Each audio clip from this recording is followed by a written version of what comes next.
Untuk Warga Kabupaten Lahat digegerkan dengan kasus pembunuhan sadis. Seorang anak tega menghabisi nyawa ibu kandungnya sendiri dengan cara dimutilasi dan dibakar.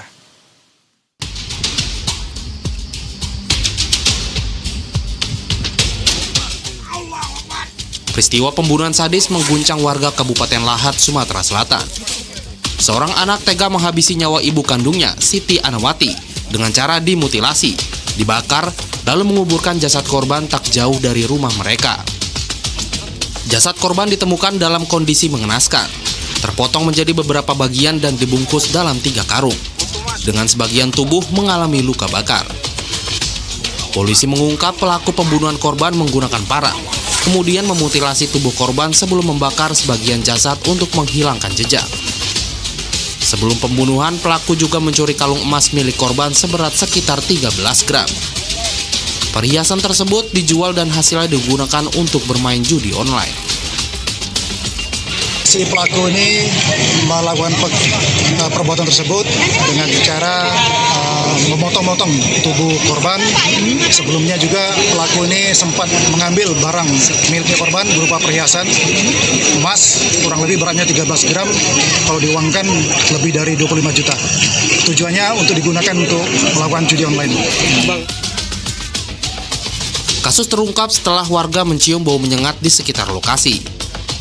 Polisi kemudian menemukan jasad korban yang dikubur sekitar 20 meter dari rumah. Pelaku kini diamankan dan terancam hukuman maksimal pidana mati. Andika Pratama, Berita 1 Palembang, Sumatera Selatan melaporkan.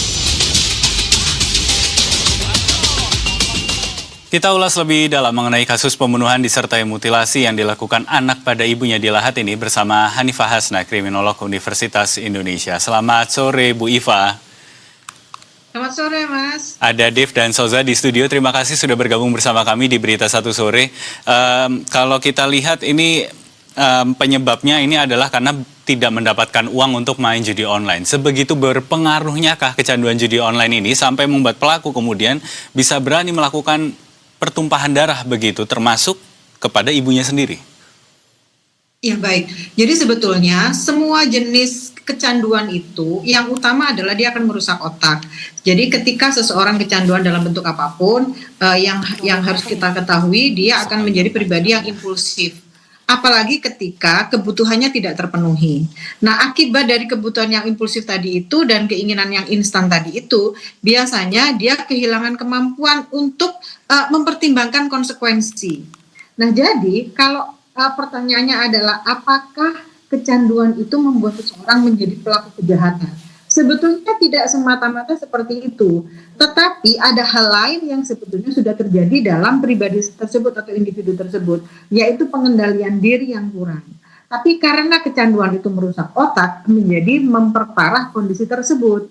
Jadi kecanduan itu hanya pemantiknya, bahan bakarnya adalah seseorang yang tidak bisa meregulasi emosi dan tidak bisa menyelesaikan permasalahan-permasalahan sehari-hari.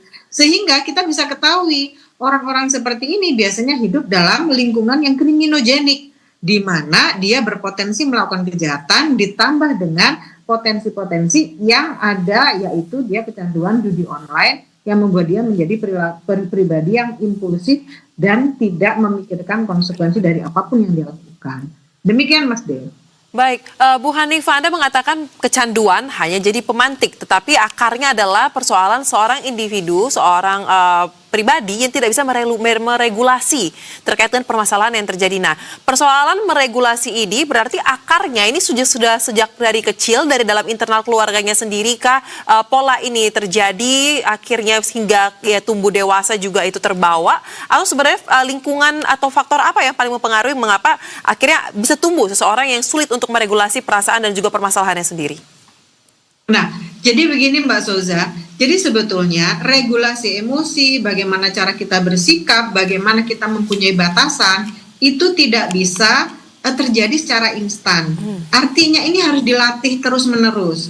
Nah, ketika seseorang yang tinggal dalam sebuah keluarga, berarti yang harus bisa memberikan kemampuan ini adalah keluarga itu sendiri, baik keluarga inti, yaitu orang tua dan yang ada di dalam rumah itu, lalu sekolah juga atau lingkungan juga gitu ya. Tapi yang paling utama adalah keluarga. Tapi ini bukan menyalahkan keluarga ya, karena ada pemantiknya juga. Tapi bagaimanapun juga, ketika seseorang tidak dilatih bagaimana cara meregulasi emosi, bagaimana cara menyelesaikan permasalahan, bagaimana dia mengetahui batasan, maka kondisi-kondisi ketika dia tidak nyaman, itu dia akan melakukan kekerasan, karena dia tidak ada batasan tadi itu. Jadi kalau aku marah, aku harus melakukan kekerasan. Tapi kalau kita melihat dari kasus ini, ada kondisi-kondisi dehumanisasi, bahwa si pelaku menganggap ibunya ini bukan lagi manusia gitu ya. Dia menganggap bahwa ibunya ini adalah sesuatu yang menghambat kenikmatannya atau menghambat kebutuhan yang harus disegerakan. Nah, kondisi-kondisi ini yang membuat kita harus melihat ternyata ada emosional, tidak ada ikatan emosional yang terjadi entah dengan orang tua sehingga anak ini.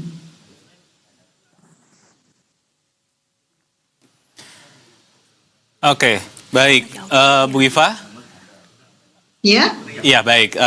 Tadi sempat agak sedikit terputus, tapi kami sudah menangkap poinnya. Jadi ketika kemudian seseorang ini kehilangan istilahnya rasa sayang kepada keluarganya sendiri begitu. Ini kemudian apa sebetulnya yang bisa untuk kita pahami? Apakah ini memang kegagalan dari keluarga untuk membentuk rasa sayang antar anggota keluarga itu, atau justru mungkin saja ada pengaruh dari luar yang kemudian membuat sosok ini entah perasaan sayangnya tidak tumbuh atau mungkin sebenarnya sudah ada tapi lama-lama terkikis begitu? Nah, jadi begini Mas, sebetulnya segala macam kejahatan itu terjadi karena yang pertama karena kebutuhan meningkat. Kebutuhan korban ini, kebutuhan pelaku ini apa? Kebutuhan untuk segera terpenuhi finansial atau uang untuk melakukan judi online. Yang kedua, kontrol diri kurang. Yang ketiga, kontrol sosialnya tidak ada. Jadi kalau kondisi-kondisi seperti ini sebetulnya bukan hanya dari keluarga dan dari orang tersebut, tapi kondisi-kondisi yang memicu. Apakah selama ini dia memang terbiasa melihat kekerasan, atau dia memang cara menyelesaikan masalahnya dengan cara kekerasan tersebut. Kalau kondisi ini memang sudah terjadi, maka kondisi kriminogenik tadi itu akan mempermudah dia melakukan kejahatan. Dan satu lagi, biasanya ini terjadi pada orang yang terdekat, di mana orang terdekat ini tidak bisa memenuhi kebutuhannya. Dan korban yang rentan ini sangat mudah diakses, yaitu orang tua. Kan kita ketahui dia sempat mengambil kalung korban gitu ya. Setelah mengambil kalung korban, dia belum puas dengan hal ini karena dianggap sebagai dia mengalami dehumanisasi tadi itu. Jadi selain mengambil hartanya, dia tetap menghilangkan nyawa karena dianggap ini bukan lagi manusia, tapi sesuatu yang menghambat kenikmatannya. Baik, nah kita kembali kepada peristiwa yang terjadi ini ya Bu Hanifah. Kita lihat tidak hanya menganiaya, bahkan ini membunuh dan juga memutilasi. Nah pertanyaan saya, untuk kasus yang ada saat ini menurut Anda, apakah mutilasi ini memang sudah direncanakan terlebih dahulu biasanya, atau justru ini merupakan aksi spontan setelah ia mendapati korbannya ini setelah dianiaya, terus meninggal dan untuk menghilangkan jejak akhirnya dimutilasi? Bagaimana biasanya pola-polanya Bu? Oke, jadi ini kasus mutilasi itu sebetulnya kasus yang khas dan sangat menarik untuk kita bedah. Karena biasanya pelaku, kalau kita lihat polanya, dia kan awalnya dia karena kecanduan game judi online. Ketika dia kecanduan berarti ada bagian otak yang prefrontal cortex tadi yang rusak, sehingga dia berperilaku impulsif dan tidak mempertimbangkan konsekuensi. Nah biasanya aksi pembunuhan yang pertama itu dilakukan secara impulsif. Karena dia marah, tidak terpenuhi kebutuhan, dia impulsif. Tapi ketika si korban sudah dia kuasai, ada kondisi-kondisi sadar yang membuat dia itu tidak bisa melakukan kesadaran normal gitu ya. Lalu dia melakukan mutilasi dengan tujuan menghilangkan jejak atau menghilangkan barang bukti. Berarti di awal dari impulsivitas menjadi kondisi yang sadar. Walaupun ada kejadian, dari beberapa kejadian ini tidak direncanakan, hanya dia melakukan rasionalisasi bahwa ketika korban ini masih ada, situasi ini tidak akan bisa dia kendalikan. Jadi kondisi sadar ini membuat dia merasionalisasi situasi yang dia khawatirkan untuk segera diketahui atau tertangkap lah ya oleh pihak kepolisian dengan cara menghilangkan jejak dengan cara memutilasi ini. Baik, Bu Iva, ini kalau mohon maaf, kalau kita lihat dalam sebagian kasus mutilasi itu bisa kemudian menggambarkan motivasi dari pelaku. Nah, untuk kasus ini, apakah ada pola yang sama yang terlihat juga? Atau semata bisa kita lihat hanya dari hilangnya barang-barang berharga dari korban yang kemudian dijual untuk modal bermain judi online? Iya, kalau kita lihat motifnya dari kejadian dari awal atau dari pola awal sampai akhir, motifnya berarti kan motif finansial, di mana pelaku membutuhkan sejumlah uang untuk menutupi kebutuhannya. Kemudian dia melakukan pembunuhan untuk menghilangkan nyawa. Jadi kondisi-kondisi seperti ini sebetulnya sudah sangat-sangat biasa dalam kejadian mutilasi seperti ini. Yang membedakan dan mengkhawatirkan adalah kenapa dilakukan kepada orang tua.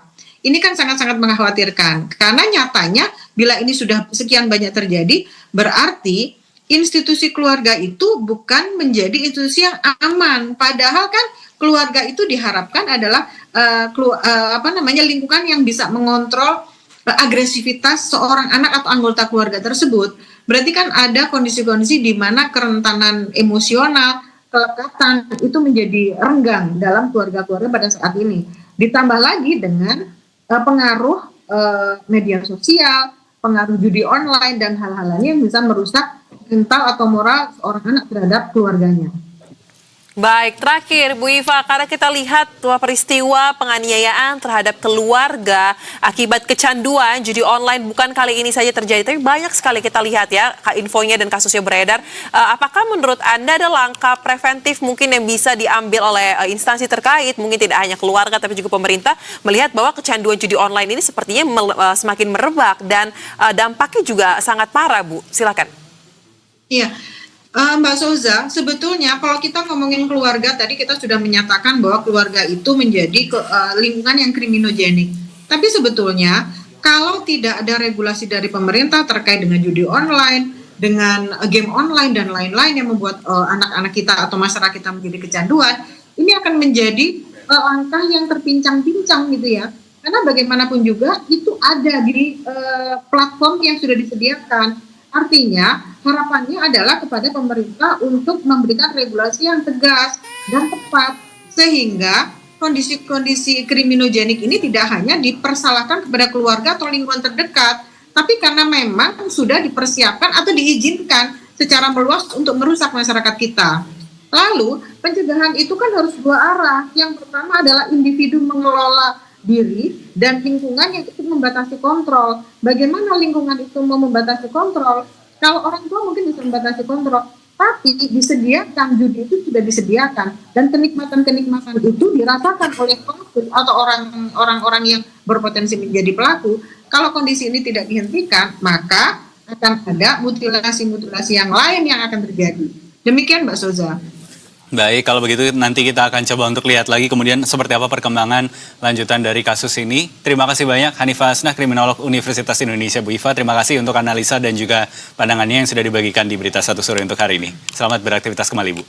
Selamat sore Mas Dev dan Mbak Souza.